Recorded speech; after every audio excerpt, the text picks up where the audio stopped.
Assalamualaikum warahmatullahi wabarakatuh.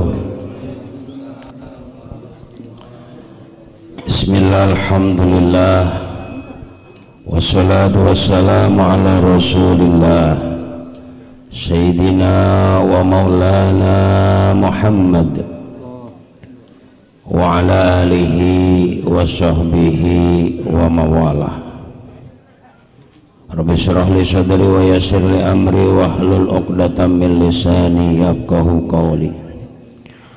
Qala Nabi sallallahu alaihi wasallam, taraktu fikum nasihataini natiqatan wa shamitan fanatiquhu huwal Qur'an wa shamitan huwal maut, amma ba'du. Yang sama-sama kita muliakan dan selalu kita harapkan doa-doanya beliau, para alim, para ulama, para guru-guru tercinta kita.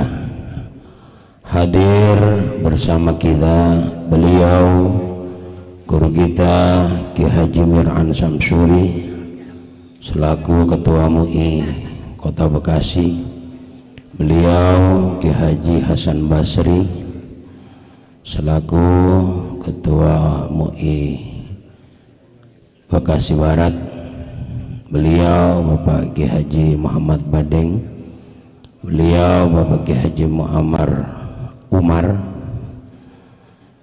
dan seluruh para kiai yang telah disebutkan oleh akhina fillah Ustadz Sarwani, dengan tidak mengurangi rasa hormat, ta'ziman, ikraman kepada beliau-beliau. Mudah-mudahan guru-guru kita, kiai-kiai kita senantiasa Allah berikan kesehatan, Allah panjangkan umurnya, Allah jadikan dzurriyyah keturunannya penerus perjuangan baginda agung Rasulullah Shallallahu Alaihi Wasallam. Tak lupa pula sahibul bait, beliau orang tua kami Bapak Haji Zaini Sidi beserta keluarga besarnya, segenap pejabat pemerintah TNI Polri dan seluruh jajaran yang hadir, hadirin hadirat yang dimuliakan Allah Subhanahu wa Ta'ala. Alhamdulillah, malam hari ini kita bersama-sama dikumpulkan dalam rangka memperingati 100 hari sepulangnya beliau, orang tua mertua daripada orang tua kita Bapak Zaini Sidi, yaitu Bapak Nuryanto bin Abdullah. Mudah-mudahan senantiasa Allah jadikan kubur beliau raudhah min riyadil jannah. Salatuhu wa salamuhu semoga tetap tercurah keharibaan beliau baginda agung Nabi besar Muhammad Sallallahu Alaihi Wasallam yang selalu kita harapkan syafaatul udmanya nanti di yaumil kiamah. Amin ya robbal alamin. Kalau kata orang Betawi kagak tapi pantes ini ya, udah paling jauh. Tadi katanya Pondok Melati, masih jauhan saya lagi ya. Udah paling jauh, paling muda, tambah lagi paling gede.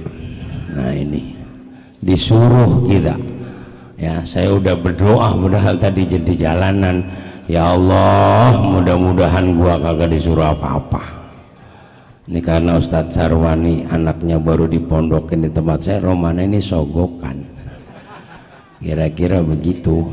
Jadi disebut baik kita ya, Masya Allah. Bismillah, tidak mengurangi ikraman wa ta'ziman kepada para kiai-kiai yang hadir ya. Nggak tapi urup ini kalau kata orang Betawi mak ya. Lah kita yang masih muda disuruh jegir di sini. Nah, itu tapi bismillah, prinsip saya sami'na wa ata'na sama guru-guru berkah hidup asal nurut sama guru juga berkah. Bapak Ibu yang dirahmati Allah, 100 hari, 40 hari semua mengingatkan kita akan kematian. Maka baginda agung Nabi besar Muhammad sallallahu alaihi wasallam dalam satu hadisnya beliau mengatakan, taraktu fikum nasihataini natiqatan wa somitan. Aku tinggalkan kepadamu dua nasihat. Nasihat yang pertama adalah nasihat yang bisa berbicara.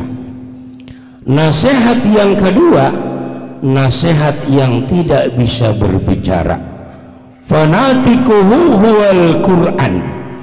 Nasihat yang bisa berbicara adalah Al-Quran.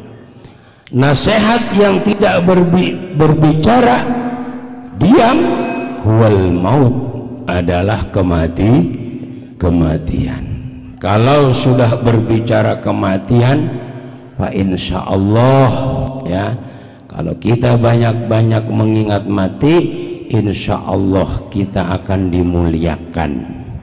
Maka Imam Qurtubi kan bahwasannya man aktsara min dzikril maut ukrima bisalasatil asya.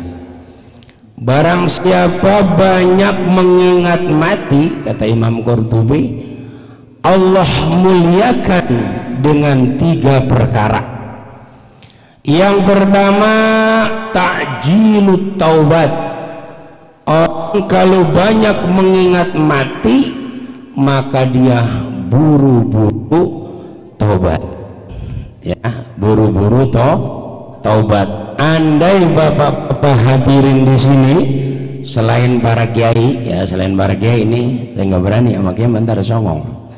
Khusus yang ada di luar ini, ya, tadi maghrib di WA sama malaikat Ijrail, ya, di WA sama malaikat Ijrail, besok subuh lu mati. Kira-kira apa yang bapak lakukan malam ini? Hah?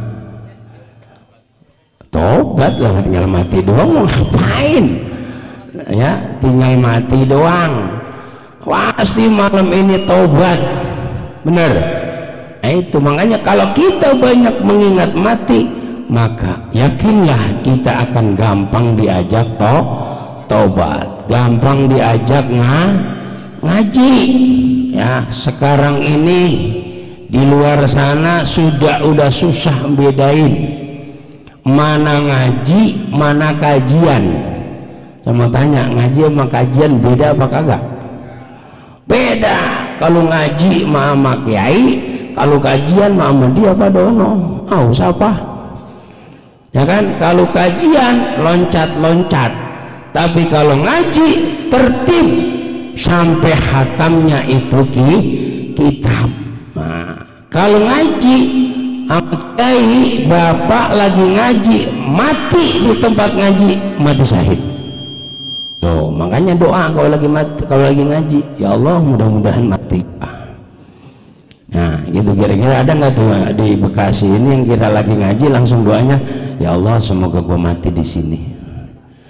Agak ada pisan, ya, karena mati syahid. Man salaka tariqan yaltamisu bihi ilman sahalallahu tariqahu ilal jannah. Barang siapa yang jalan menuju ilmu, ya, maka sungguh dia ya jalan memudahkan jalan menuju surga. Makanya bapak-bapak, kalau bapak ingat mati, yakin diajak ngaji gampang.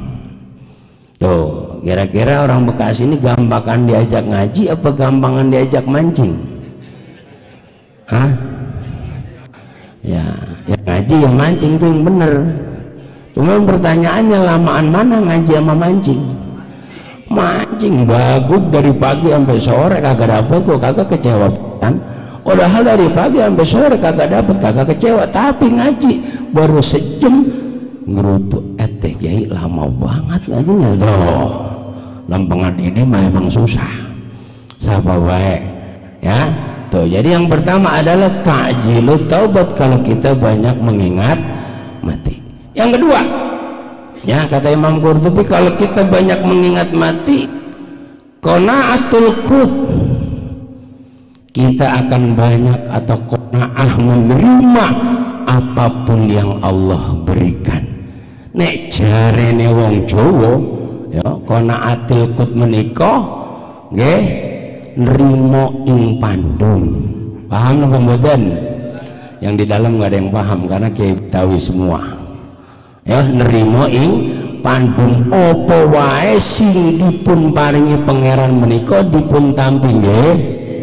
Udah bonyang aja mau paham mau kagak asal nggih ae udah beres.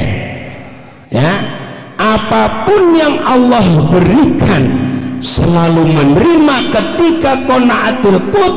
Baru apa yang didauhkan oleh beliau guru kita tadi yang sambutan Kiai Muammar, ya lam yaskurin nas lam yaskurillah. Orang yang tidak bisa bersyukur kepada manusia, maka dia tidak akan bisa bersyukur kepada Allah. Kita akan bisa bersyukur kepada Allah ketika kita qanaah. Tuh, mudah-mudahan ibu-ibu yang mendengar, ya katanya di belakang ada ibu-ibu ya. Nah, mudah-mudahan ibu-ibu yang mendengar pengajian malam hari ini menjadi istri-istri yang qanaah.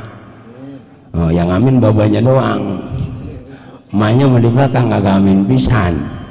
Ya, istri qanaah apa Pak? Dikasih duit 1 juta senyum, dikasih duit 5 juta senyum, dikasih duit 100.000 senyum. Ya kan, ini namanya istri qanaah. Dikasih duit 50.000 terus saja, pulangkan saja aku pada ibuku. Udah nyanyi di balik merad. Ngerti merad ya? Ya makmur yang ngerti merad mak. Ya, merad alias purik. Pulang lagi, pulang mas sopan, purik.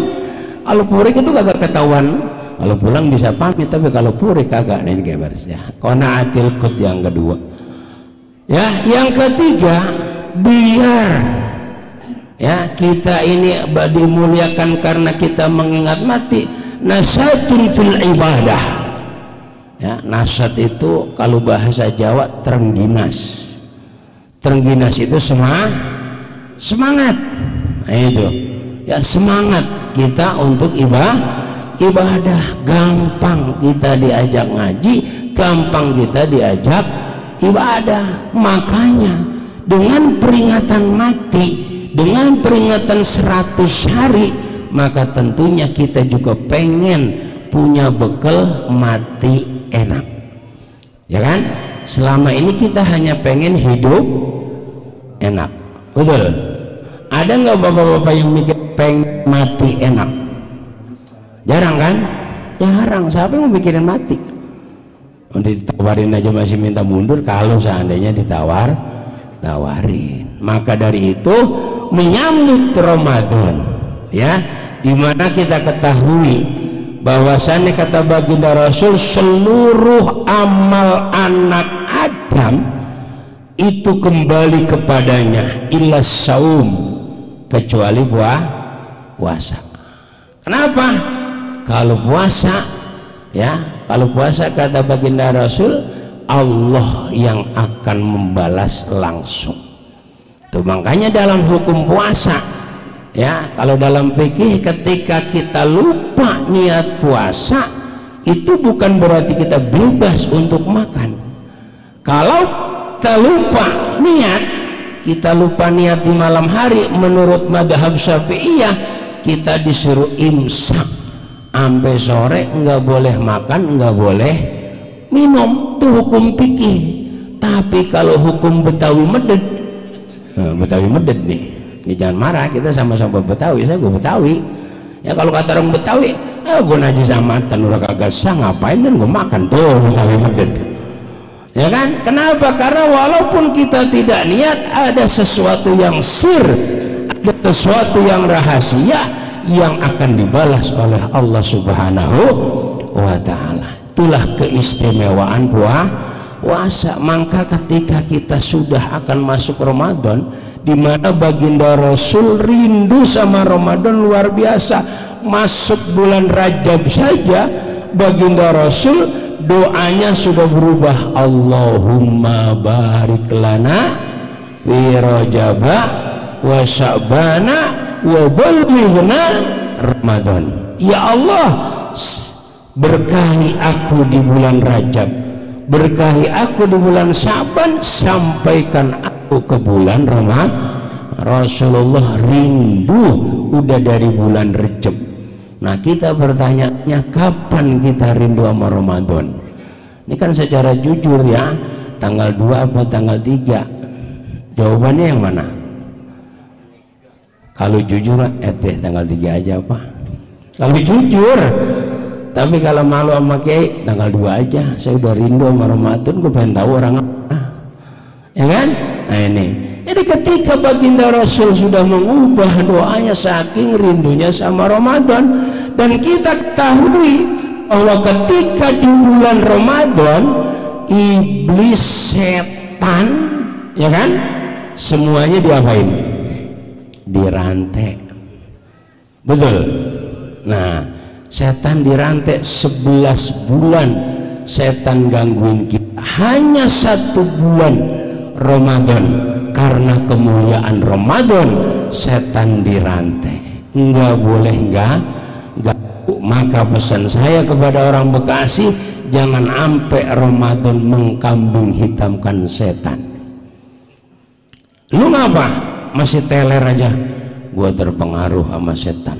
Marah ya, setan marah. Buset, gua kagak ngapa-ngapain, ya kan? Nah ini udah dosa minum, kagak puas, sama dosa mitnah setan. Setan dipitnah, kenapa? Karena digoda sama setan. Ini namanya fitnah. Benar Bapak Ibu? Kan katanya dirantai, jadi berarti kan kagak ngodain. Nah sementara kenapa kok masih ada saja orang yang tidak puasa, orang yang tidak terawih, orang yang tidak ngaji dan sebagainya. Nah itu bukan karena setan. Jadi jangan bikin dosa dua, dosa kagak puasa sama dosa mitnah setan. Ntar bahaya setan demo, ngapa bucik lah gue dibawa-bawa, kon gue lagi dirantai kagak bisa ngapa-ngapain. Betul nggak? Nah itu hati-hati, jangan fitnah secara tidak langsung, tidak sadar memfitnah setan, ya Pak. Loh, maka dari itu yang pertama, bagaimana biar mati kita enak? Tentunya kesempatan Ramadan benar-benar kita gunakan. Apa? Mumpung Ramadan, pertama kita jaga sholat kita. Hafidhu ala sholawati wa sholatil wusta wa qumu lillahi qanitin. Jaga sholat. Bagaimana cara menjaga sholat? Tentunya berjamaah. Kenapa? Keuntungan orang jamaah, kata baginda Rasul, inna sholatil jamaah afdalu min sholatil fadhi bisab'i isrina darajah. Sesungguhnya sholat jamaah lebih utama daripada sholat dewek-dewek, ya, dengan 27 derajat. Pak, yang namanya jamaah luar biasa, imamnya khusyuk, ya, makmumnya semua diterima sholatnya oleh Allah. Tuh enaknya jamaah, imamnya kagak khusyuk, ada makmum yang khusyuk, diterima sholatnya oleh Allah. Ketika imam sama orang semasjid tidak ada yang khusyuk, maka tetap diterima karena jamaah. Tuh pentingnya sholat jamaah. Maka zaman baginda Rasul, ada seorang sahabat Abdullah bin Umar itu sampai menjual kebun kurmanya hanya karena dia meninggalkan jamaah. Subhanallah. Jadi dia terlupa, terlena lagi ngurusin kebun kurma, ya, dia ketinggalan jamaah. Langsung tuh kebun kurma disedekain buat saudara dan tetangganya karena dia lupa jamaah. Mudah-mudahan di Bekasi ada yang kayak gini, ya kan? Mobilnya diserahin ke masjid, ngapa? Gua lupa jamaah. Umananya sebelah mana orang ada bakal gak, itu yang masalah. Yang kedua, bagaimana biar mati kita enak?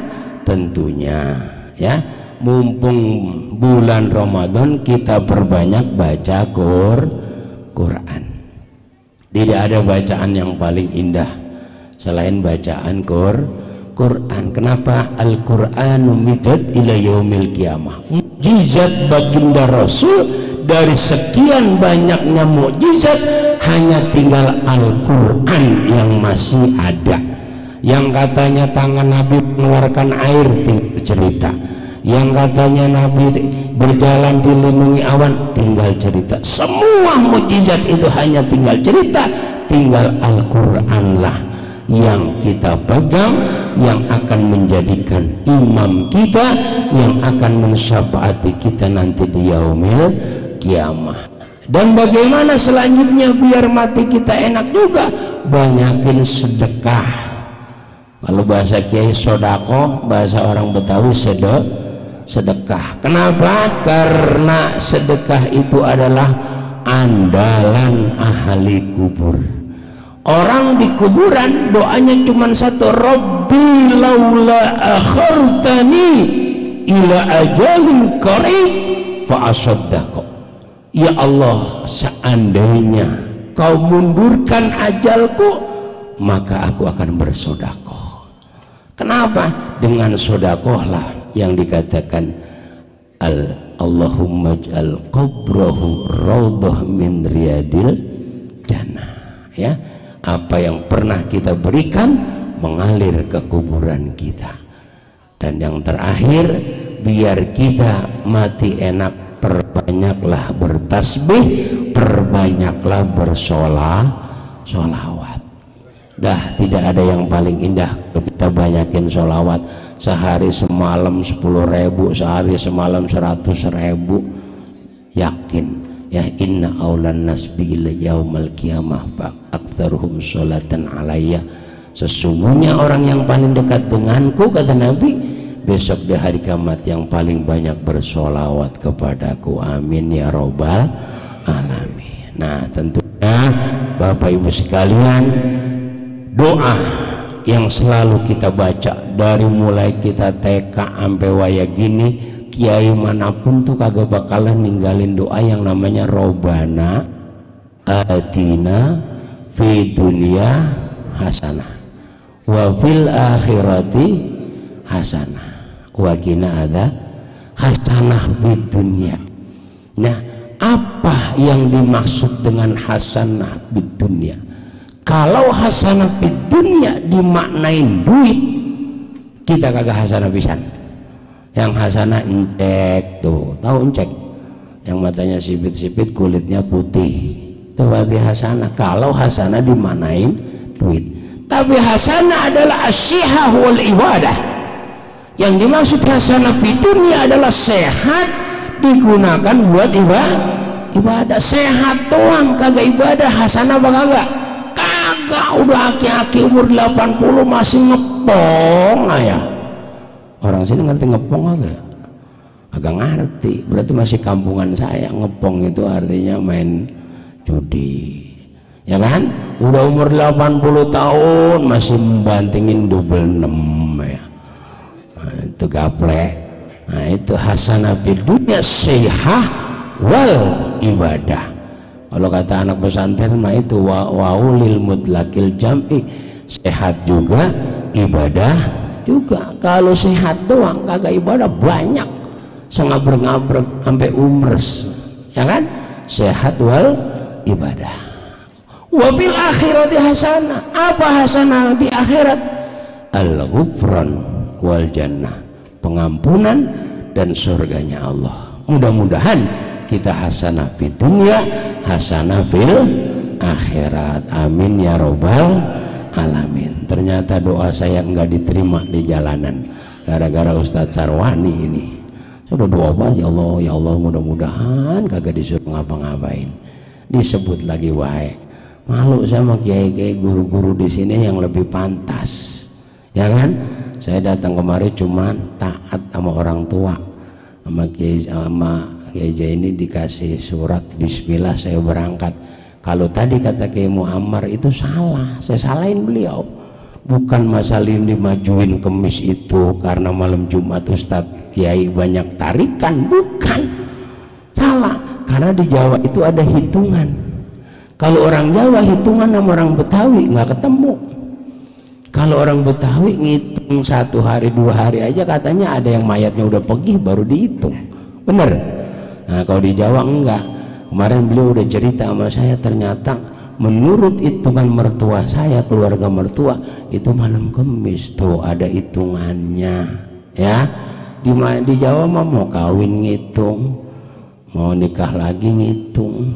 Di Betawi mah seruduk wae, penting gak make hitung-hitungan apa mau jadi.